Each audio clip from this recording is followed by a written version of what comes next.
Hey, it's me, your boyfriend slash girlfriend slash they friend, favorite content creator, me, the tall black nerd. That's why the TTBN stands for in TTBN Gaming. Just thought I'd throw that out there.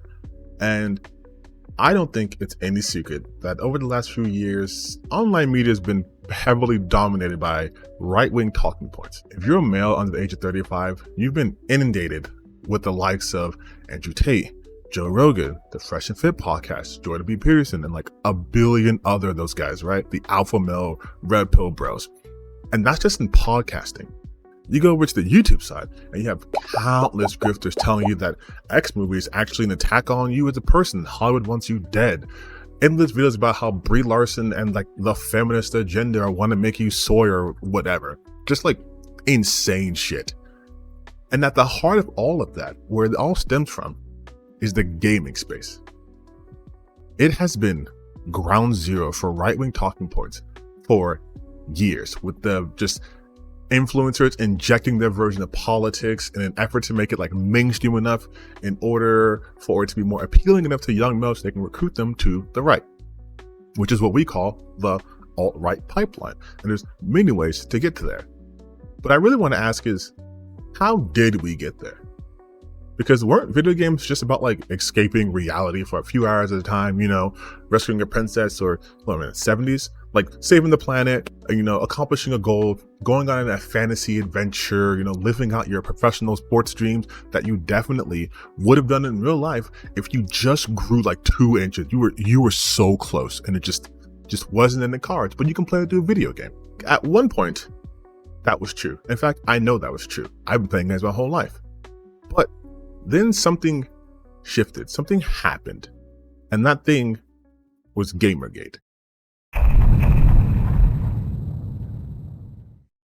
And I'm not going to sit here and really get all of it, but I do think there's a couple important points to know. Just like how, you know, I'm building up a story here. You guys should sit down, relax, listen to my soothing voice. We're going to go on a little bit of an adventure here, all right?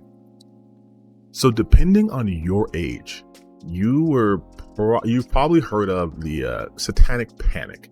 It was a phenomenon that occurs like pretty much throughout history, but in this instance specifically, I'm talking about in the 80s, you know, when it was all about how Dungeons and Dragons are so satanic and, oh my God, they're going to take your soul. And like, there were like parents who were so afraid of it, afraid of the demonic influence of D&D, that they created a thing called BAD, which is Bothered About Dungeons and Dragons. Yes, that Dungeons and Dragons. That one. They were worried about that. Side note, they were also freaking about Pokemon, but that was a little bit later in the 90s. But speaking of later on, the Satanic panic came back, but it wasn't a spiritual thing. It wasn't this abstract, nebulous, oh my God, the souls of my children are possessed by a demon. It was more of a physical thing in terms of like excessive violence and sexuality, because video games at the forefront again due to games like Doom and Mortal Kombat. It's just what happens if you're really brutal to your opponent. You get an opponent, you can rip off his head or something like that. Sounds like a pretty thrilling game, and this is the kind of violence that critics are pretty worried about. Cold-blooded murder is making Mortal Kombat the most popular video game in history. Kids relish their victory and their bloody choice. Should they pull out their opponent's heart? Or simply rip his head off just to see his spinal cord dangle in a pool of blood? How do you feel about cutting his head off? And you might be familiar with this story, how like those two games kind of led to the creation of the ESRB. But did you know there was a secret third game called Night Trap? And that shit, I believe it has had like a 25th anniversary edition out there. But for the time, that was like too sexy.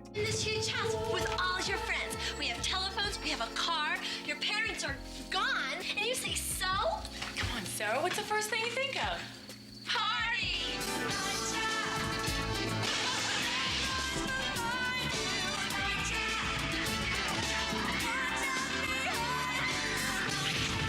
It was so sexy, in fact, that it was banned in the UK, specifically being sold to children under the age of like, I think like 15 or 16.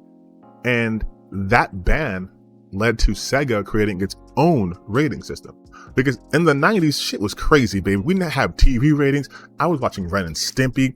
No child should be allowed to watch Ren and Stimpy, but I was out there watching it because we could just do whatever. But then the ESRB was formed, sort of as a way for like gaming to protect itself by not getting its ass sued to oblivion, and to create a standard throughout the industry. So that's why you have like rated E for everyone, E10, teen, mature, adults only, right? You have all that thanks to those games. And you think that'd be the end of it, right? Okay, we did that. No. Because now we move on to another person who I think you guys might have heard of. And if you haven't, this person's name is Jack Thompson. And he would cut his teeth against gamers by going against a small little franchise called Grand Theft Auto.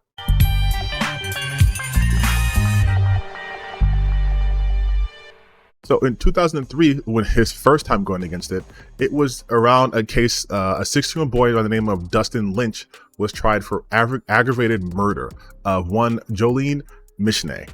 Now, Thompson at that point had been an advisor. He had been advising the Mishnay family, but then he also tried to like get in on the case on behalf of Dustin Lynch. And they were like, no, that's a conflict of interest because of your previous position. So he wasn't allowed to do that. But Dustin Lynch was an avid gamer, quoted to be obsessed with Grand Theft Auto 3.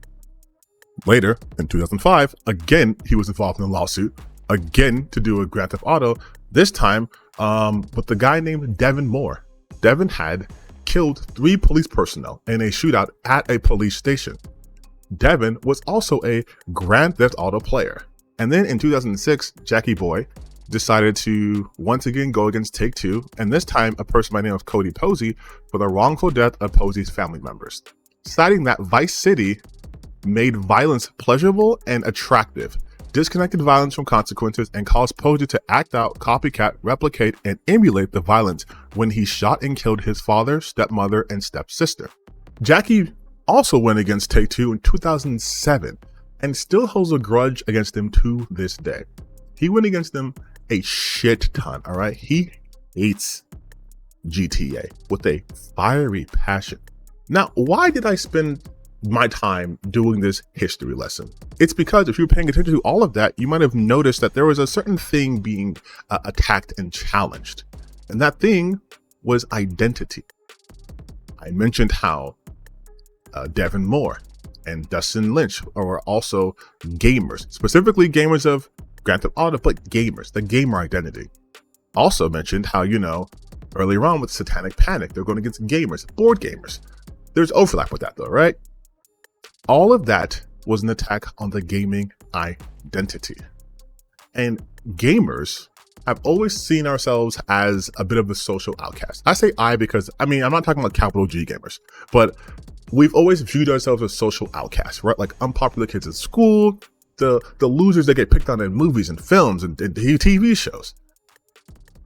But gaming kind of equalized all that because gaming didn't care about your social status. It didn't care if you were popular or if you had girlfriends or boyfriends, or if, you were a virgin or not, if you were athletic, if you had a lot of friends. All gaming cared about was, do you like video games? If you do, and you play these games, congratulations, you're a gamer. So it kind of created its own little society out there. And with that created its own identity. And because of the status of being a social outcast, you kind of earned that title of gamer, right? Because you also suffered the slings and arrows of being a gamer. You were something that the mainstream society hated. And that hate forced you to become insulated in the gaming culture, which is where you get all this nowadays memes and references, all stuff, all that starts with gaming culture, right? It's like its own different world. But something weird happened too, because being hated by the majority sort of bred this paradoxical response where you both yearn for yet resent the approval of the public. If you're an anime fan which I am, and you probably are due to, just statistical overlap, then this probably doesn't seem too weird to you. Remember when anime was super niche and you were weird for liking it? And now you have people out here doing anime cosplays for costumes more than they do say a comic book or a cartoon show. We have animes being released in theaters making buku bucks. The anime industry itself is making billions of dollars a year. And yet you probably still notice that lingering resentment that some people have in the anime community.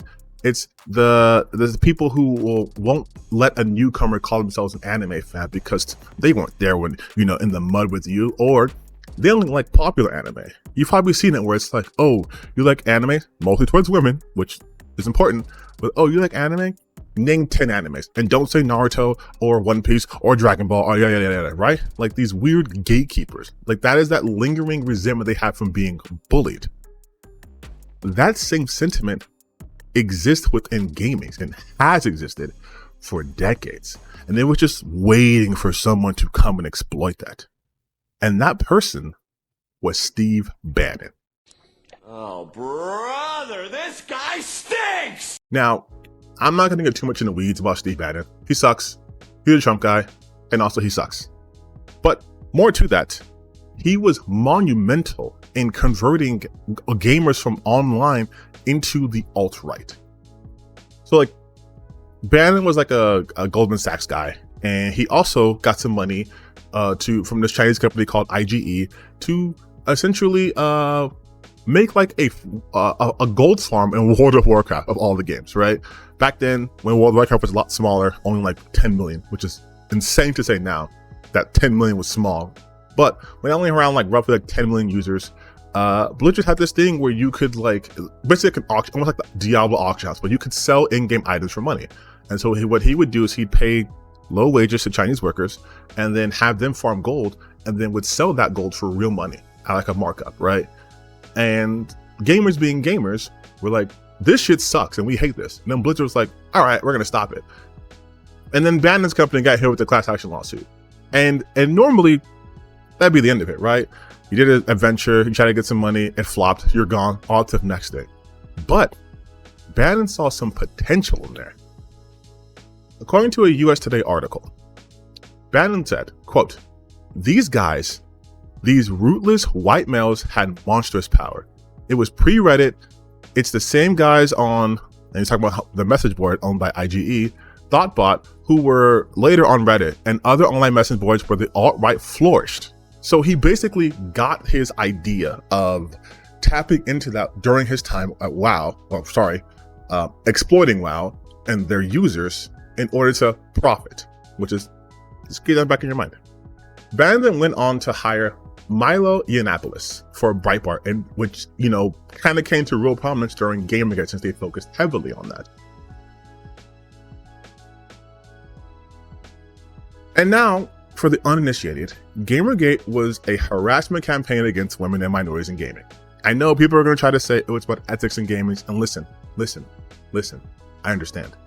I have said this in another video, and I'll say it again, and I'll keep saying it. And if it helps you guys, you know, believe me more, you know, than all to it. But I was there, like, not in some sort of abstract, really, oh man, I was standing with them. I was in the chat rooms, not like those Doja Cat chat rooms, but almost like a Doja Cat chat room, except for no one's on my feet. But I was in the chat rooms. I remember going to Google Hangouts where Milo Yiannopoulos was there, where Sargon Akkad was there, and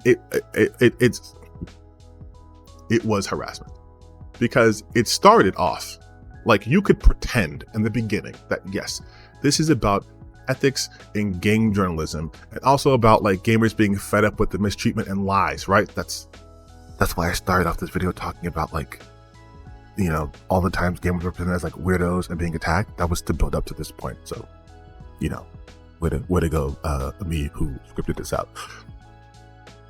And like, you know, just defending ourselves. But then as time went on, it quickly devolved into a targeted harassment campaign of the likes of Arnita Sarkeesian, which I'm not getting into in this video. I have in other videos, Zoe Quinn and Brianna Wu, who might make a surprise return later on in this video. At that point, it became impossible to see anything other than rampant misogyny and general disdain for those who weren't straight white males. Oh my God, I remember the like "not your shield" hashtag that was going around, which they would use anytime they wanted to deflect any sort of legitimate criticism of like racism and sexism. And oh my God, and then Vivian James, they did like this like ooh-woofication of like the Gamergate, and they personified it, and she had like a green like jacket, and like her clothes were, like green and purple, and she always had like a tired expression, and oh. Okay, I'm back. So yeah, it sort of delved into like that madness. And then like that madness kind of just stayed there. We never really recovered it. We kind of just said, okay, we're moving on, bye. But like as the mainstream media moved on, the grifters still stayed and they were biding their time. Do you remember when I was talking about identity a little earlier on? Like the identity of gamers and like how that works and stuff? There was also like another side to that.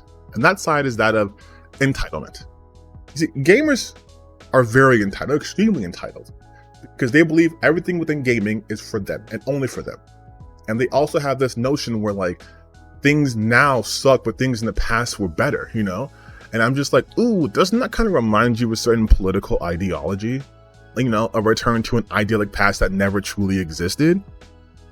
That mentality, which kind of happened separately from the introduction of like right-wing infusions, made gamers super exploitable and susceptible to right-wing influences, to the point where right-wingers could just adapt their language to that.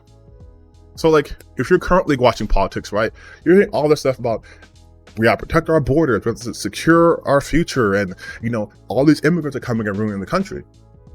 That won't play in the gaming space. So it's no longer immigrants, it's, oh my god, all these tourists that don't even play games. It's these non-gamers coming in and telling you, the actual gamers, how to play. It's these people who are telling you you can't have hot women like you had it back in the day when you could play dead or alive beach volleyball and watch all those jiggle physics going to work. No, that's sexist. And now the woke left wants to make sure you never have that. They're gonna make all their women ugly because they know that if they do that, then they could attack your sexuality because being a heterosexual male is bad. And that's also why they're making everything gay. Everything's gay and bad now. So you, a heterosexual male, can be phased out of society. Video games aren't broken and buggy because of the, you know, rampant capitalistic greed that puts unreal expectations on developers, all in the effort to make sure the line always goes up so stockholders can always have their bonuses. No. It's because they hired a DEI person who then used a DEI-filled consultant agency to, again, make sure everyone's gay because gay is bad. And it's bad because they want to get rid of you, the straight white gamer. Now, I know all of this sounds batshit insane. Because it is. It's insane. But that's where we are right now. The right has dominated gaming discourse for years now, to the point where any grifter can just parrot their talking points and follow the money down the alt-right pipeline. I mean, like, really, have you ever noticed that they always grift in the same direction? It's always to the right. They always have the same talking points. Take, what's his name? Andypants. Andypants Gaming. Remember that guy? I did a whole video on him. Remember how he started off with just like a console war fanboy, really big fan of Xbox, actually had positive things to say about Bethesda games, right? Now he is posting literal white supremacist propaganda and is getting hundreds of thousands of views for it. They hate religion. They hate God. They're pure evil. They're pedophiles. And we're not going to support this garbage anymore. And all of this stuff, I'm keeping it 100, as they say today. It all goes back to Satan. It's all satanic in nature. It's all demonic in nature. The people behind Activision, who these DEI initiatives, it's intended to create confusion. It's started by Satan. It is proliferated by the people who killed Jesus. I know that you know who I'm talking about. I don't even need to say their name. It then filters down into BlackRock, who owns all these. There is a real, tangible incentive to use right-wing rhetoric online because, unfortunately, the internet allows you to create these echo chambers. And being able to appeal to people's baser instincts is always a winning strategy, especially on the right. If you don't believe me, there's this thing called the Southern Strategy, which was employed in like the 60s to appeal to the racism of the white peoples during the South through like the Reconstruction era, civil rights movements, pick a pick, right? But if you're not familiar how it's used, you might have heard of a guy named Lee Atwater, who was Ronald Reagan's campaign manager. And I'm going to surmise what he said because if I go view an actual quote, I'm pretty sure I would get nuked from orbit. But essentially, he outlines how you have to use different languages, dog whistles, in order to get your point across. Like back then, you could call a black person the N-word, and that was fine. But now calling a black person, now in the 60s, calling a black person N-word hurts you. So you don't say N-word this, N-word that. You talk about forced busing. You talk about taxes. Nowadays, you might see it on like Fox News or Tucker Carlson talking about like population like anxiety, right? Or economic distress, things like that. They're gonna get so abstract, so no one outside of the base you're trying to activate knows what you're talking about. Does that seem familiar? Critical race theory, CRT, diversity, equity, inclusion, DEI, woke. Terms that all have a set definition, but have been used so abstractly by the right that you can literally apply to anything and everything. Suddenly, a game that has LGBTQ themes doesn't suck because of homophobia. It sucks because it's woke. Their favorite game to bring up, Dustborn. Oh my God, that woke DEI-filled propaganda garbage. That's why it failed, because it was woke propaganda garbage, and not because, like, you know, the writing wasn't that great. It was overly earnest, you know, and the mechanics were kind of boring. Not because of that. Not because its presentation, the way it handled subject matter. It's just because it was just woke. It was just DEI for propaganda. And I know you guys have seen so many people attribute a game's failures to DEI, to wokeness. But anytime a game succeeds by their own standards of said DEI-ness and wokeness, they just ignore it. Because they can always go to the next game. Always go to the next game, right? This can be traced back to the Southern Strategy. It is just adapted for gamers. That's it. So why now? Why am I talking about this now? Okay, I mean, to be honest, I have been talking about this issue for a while, but never like this openly. And it's because, honestly, I'm tired of this shit. I'm tired of right-wingers just invading these spaces and going, actually, you wokies are the ones who make this about identity, when all of their analysis is viewed through the lens of anti-wokeness, which is inherently political. That is an agenda being pushed right there. I'm tired of the cognitive dissonance of complaining that games being too political while simultaneously only talking about games in the most political of ways. How many times have you heard this game sucks because it has forced diversity? Or they wouldn't mind it so much, but they're just shoving it down our throats. Shoving what down your throats? It's weird that you hyper-focus on these aspects and only these aspects. Never do you hear them talk about the game from a mechanical level. It is always from a very politically fueled angle. But honestly, I'm really just tired of like how everything does in fact just devolve to impulse. Because we could be talking about so many other things insofar as gaming. Like, I love discourse. I do.